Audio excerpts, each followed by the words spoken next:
And the Rangers were still at the old ballpark. Right. They had an old-timers game. And they had the 51 Dodgers and the 51 Giants there, and they played a 3-inning old-timers game. When the game was over, they reenacted the shot heard around the world. Branca threw the pitch to Bobby Thompson, and Thompson hit it out. Out of the ballpark still? Yep. He hit it out. They had two men on, second and third, and Branca threw him the pitch, and Thompson smacked it out. Still hit it out. They had another old-timers game, and they had one of the Wayner brothers. And that was really before my time. Yeah, that's an old-timers game. Paul and one of the there was Little Poison and Big Poison. I don't know which was which, but one of them, at the age of 78, smacked one out of the park. Oh my gosh! Oh yeah. Harry, as a kid, when did you become a Dodger fan? Well, when I was really young, I would say 4 or 5 years old. And why the Dodgers over the Yankees or the Giants? Well, my father was from Brooklyn, and he was a Dodger fan, and so I was a Dodger fan. I respected the Yankees, I respected the Giants, but I was an incurable Dodger fan, and I still am. Now, do you remember the first time you went to the ballpark? Not the first time. I remember an incident when I was 10 and a half years old. We lived in Newark, New Jersey, and the first time I went into New York City by myself. Wow. Of course, what happened was my mother took me to the bus station in Newark. I got on the bus, and when we got to the bus station in New York City, I got off the bus and my father was waiting for me. But that was the first time I went from Newark into New York by myself. After that, I did it several times. Well, who were the players back then on your team? Well, my favorite was Roy Campanella, the Dodger catcher. And I knew him through the Lionel Electric Train Club. And through him, I met Jackie Robinson, and then Gil Hodges, Duke Snider, Billy Cox. I met them all. How was it a young kid was able to meet these players? Well, I would go to the Dodger games and sit by the Dodger dugout or behind home plate. And as I say, I knew Campy, and I knew Jackie, and they introduced me to them. Or the players would come over and sign autographs. They didn't charge at that time, and I got to meet them. You know, as a young kid, did you realize the history that you were meeting here in baseball? I mean, you knew Jackie Robinson was the first black player. Right. I remember when it happened. Yeah, yeah.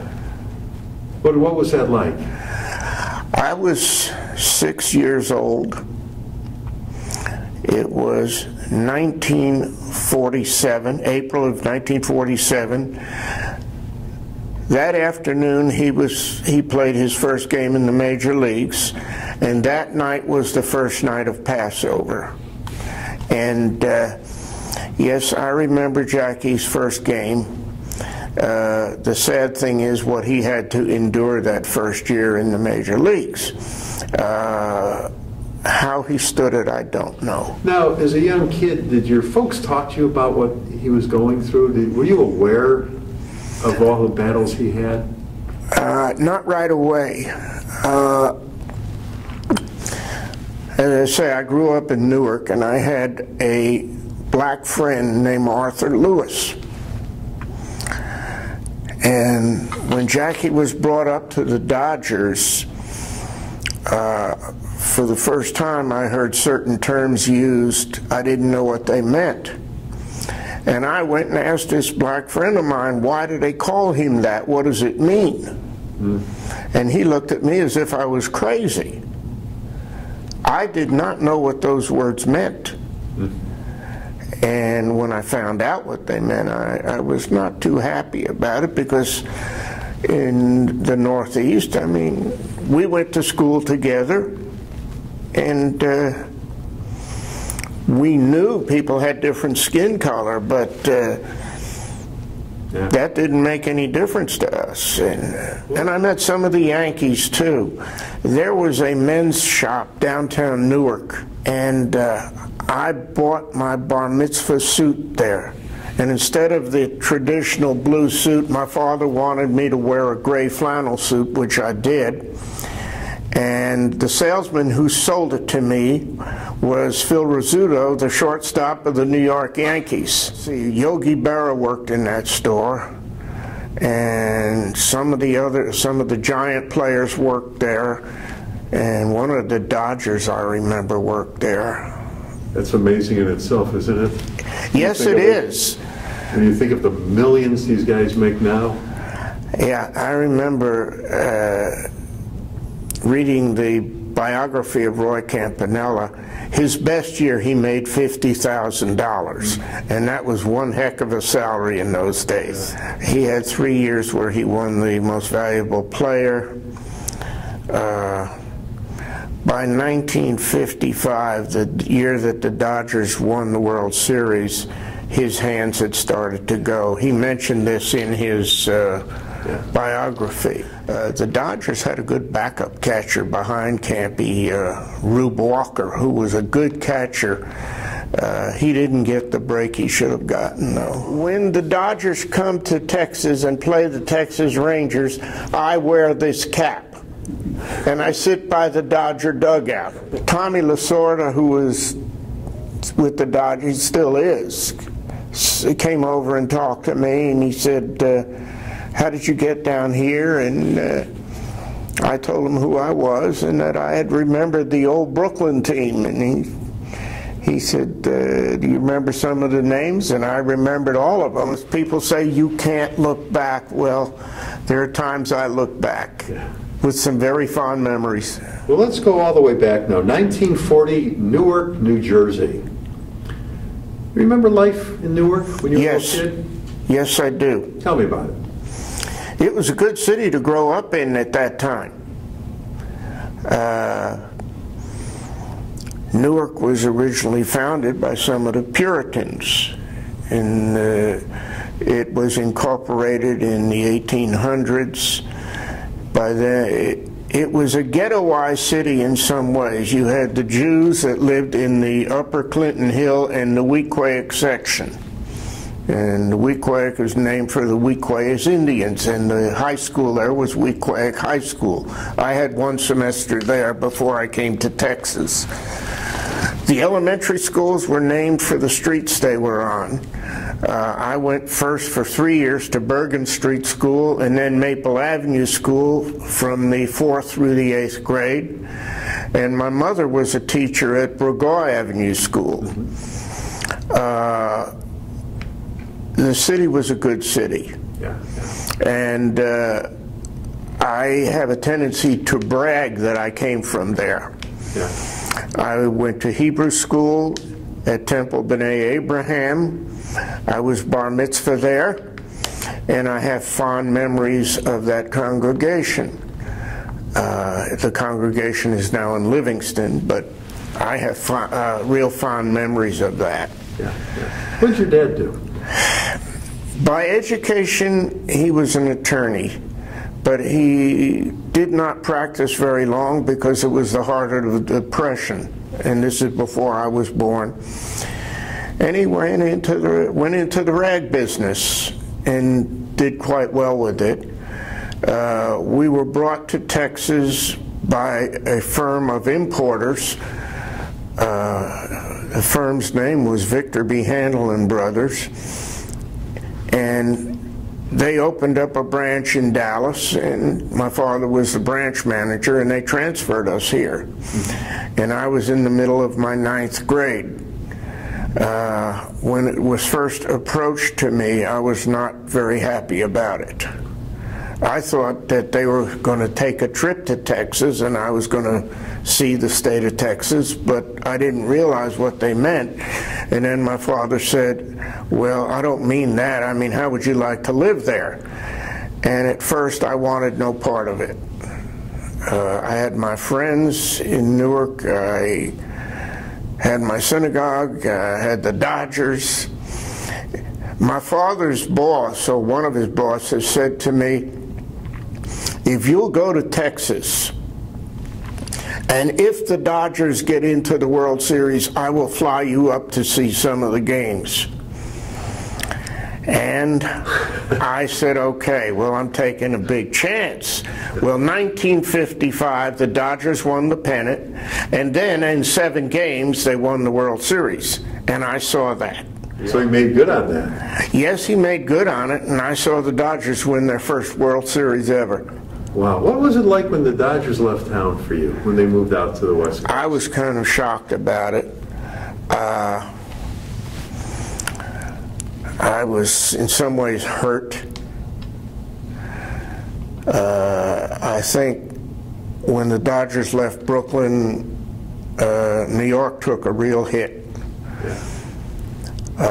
And then the same year, the New York Giants left for San Francisco to continue that rivalry. And that rivalry was war. Yeah. I mean, those teams went at it like crazy. But I've been to Dodger Stadium in Los Angeles. It's a beautiful ballpark. I don't know the players like I did I did then. But there was nothing like Ebbets Field. It was a small ballpark, a very cozy ballpark. And you could hear the players talking on the field because the stands were close up. And do you remember when they tore that down? yes, I do. And it was Sad day. some people went and got some of the seats or some of the dirt, or I remember seeing a movie on some films where Campy got one of the seats or something. Unfortunately, he was in that horrible accident and became a quadriplegic. And he just passed away about 10 years ago. Yeah. Now, your dad was from Brooklyn. Right. Where was your mom from? Newark, New Jersey. From Newark. Do you remember your grandparents at all? My grandfathers had passed away before I was born. I am named for them. Mm-hmm. Harry from my mother's father, and Mark from my father's father. My Hebrew name is Tzvi Mordechai, and that was for them also. Mm-hmm. So I didn't know them. I knew both of my grandmothers, mm-hmm. and I remember them. My mother's mother, she was from Galicia originally, the old Austro-Hungarian Empire. And then after World War I, it was part of Poland. After the Second World War, it was part of the Soviet Union, and now it's part of Ukraine. So the houses that my grandparents on my mother's side were born in have been in 4 countries. My father's people, his mother was from Romania, although she was German. My paternal grandfather, Max Hermann, was from Austria. He was born just outside of Vienna. Now, as I say, I never knew my grandfathers. My father's mother was highly educated. I don't mean formal education, but she was a brilliant woman. Her pride and joy was her kitchen. She was an excellent cook, and this is something about Romanian women. They are good cooks. Don't ever ask for a recipe. They don't use them. My mother tried to copy them down watching her. It didn't work. She was an excellent cook. My maternal grandmother aged somewhat premature, and by the time I was 9 years old, dementia had set in. She passed away when I was about 11 and a half. My father's mother passed away when I was about 10. So, I mean, I was quite young when they passed on, but I do remember them. Yeah. Where'd you go to high school? I had one semester at Weequahic High School in Newark, New Jersey, and then we moved to Dallas, and I did the last 3.5 years at Hillcrest High School here in Dallas. How long did it take you to melt into the community? Fortunately, quite rapidly. Good. Within the first week that I was at Hillcrest High School, we were sitting in the auditorium for some reason, and a boy came over to me. He became my first friend in Dallas. His name was Arnold Sternberg, and he befriended me. You know, asked me, "Are you new here?" We started talking. Later that day, when I got home, I walked into the apartment, said hello to my mom, and there was another woman sitting there, and I was introduced to Peggy Sternberg. And I said, "Sternberg?" I said, "I met an Arnold Sternberg at Hillcrest High today." She said, "That's my son." So when he got home, she called him and he came in. We knew each other, of course. We had met already. And he was my first friend in Dallas. And then I got into the B'nai B'rith youth organization, and I made friends pretty quickly. Yeah. Now, after high school, was it college or? Yes. Okay, where'd you go to school? I did most of my work at the University of Texas at Austin, and I finished at SMU. I have a bachelor's degree in business with a major in accounting. I am a CPA. Okay. Now, you also joined the reserves. Yes. Tell me about that. Well, at that time, they still had the draft. I didn't want to be drafted. And the reserves was a quick way to get it over with, and I did. And I was sent to Fort Polk, Louisiana for 6 months. I had my basic training. And then the Army put me through clerk typist school. And after the second week, they knew that I could type.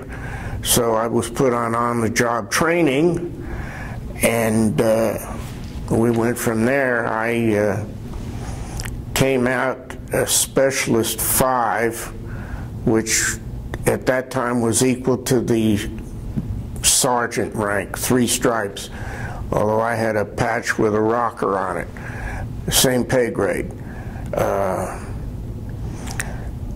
They wanted me to stay in the reserve. They kept asking me to accept a commission, but for some reason, I didn't, and I got out.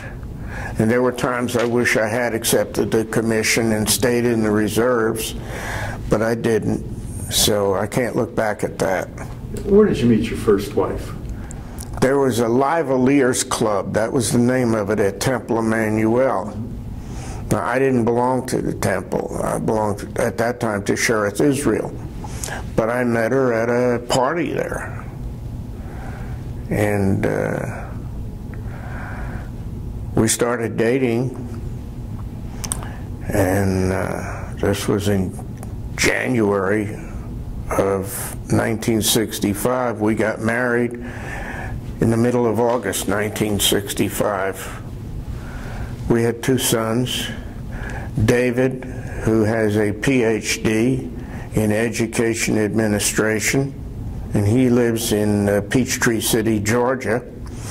My younger son, Jeffrey, is an MD, and his specialty is OBGYN. He lives now in Denison and practices at the big hospital, Sherman-Denison area. Mm-hmm. Now, that marriage ended in divorce. Yes, right. I was single for 31 years, and then I got married, and I've been married now the second time for 11 years. And what's your wife's name? Roseanne. Okay. What's the happiest time in your life? As a youngster growing up, that was a happy time for me. Being with my 2 sons and their families, I enjoy that. I really get a lot of pleasure out of that. Yeah. Now, in your lifetime, there's been so many neat advancements and inventions, you know, and whatnot. Is there something that came along that you went, wow, and really took notice of? Going from prop planes to jet aircraft was the main one. And I've flown on a lot of the newer jets, and I like that.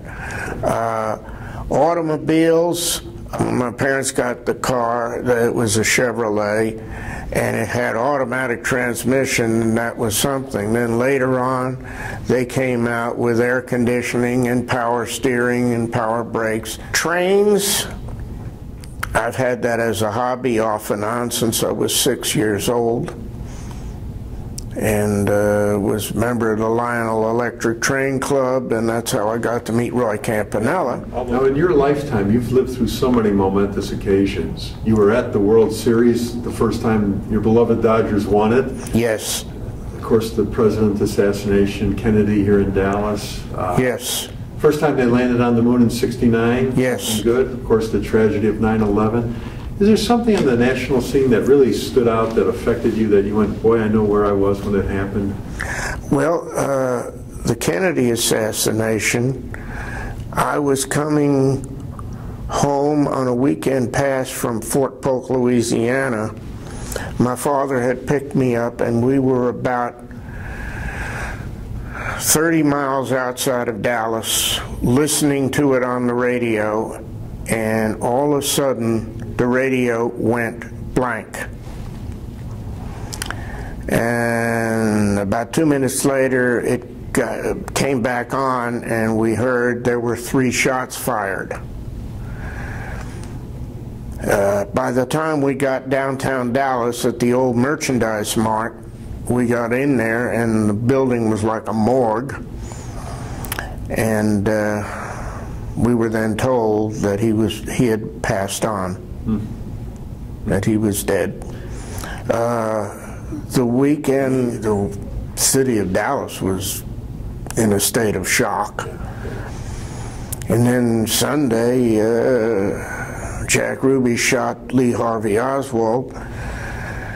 And then that night I was back on post at Fort Polk. The next day we watched the funeral on TV. Yeah, that was something.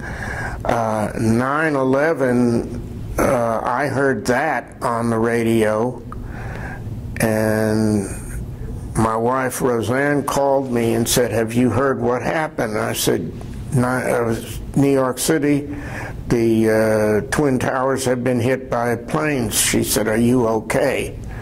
Because I had dinner several times at one of the towers, that big restaurant they had up there.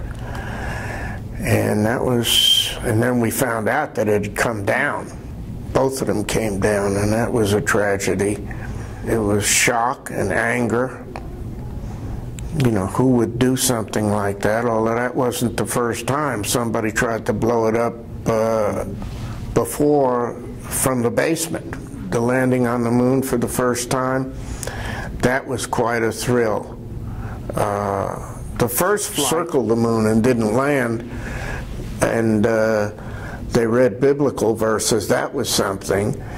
And then when they finally landed and then came back and they made it safely, that was really something. Well, Harry, you have 2 sons. Yes. And 3 grandkids. Yes. What advice do you leave to the grandkids and the next generation? Get as much out of life as you can. Get the best education you can in the field that you want. Now, I base this on the fact that my father, while he wanted me to go to college and get a college education, he never high-pressured me in any way. I could major in anything that I wanted as long as I completed it, and then he hoped that I would do well with it. And I said the same thing to my 2 sons when they were going to go to college, and I'll say that to my grandchildren. There are 2 girls and a boy. Well, you did a great job today. Thanks for doing this. Well, thank you.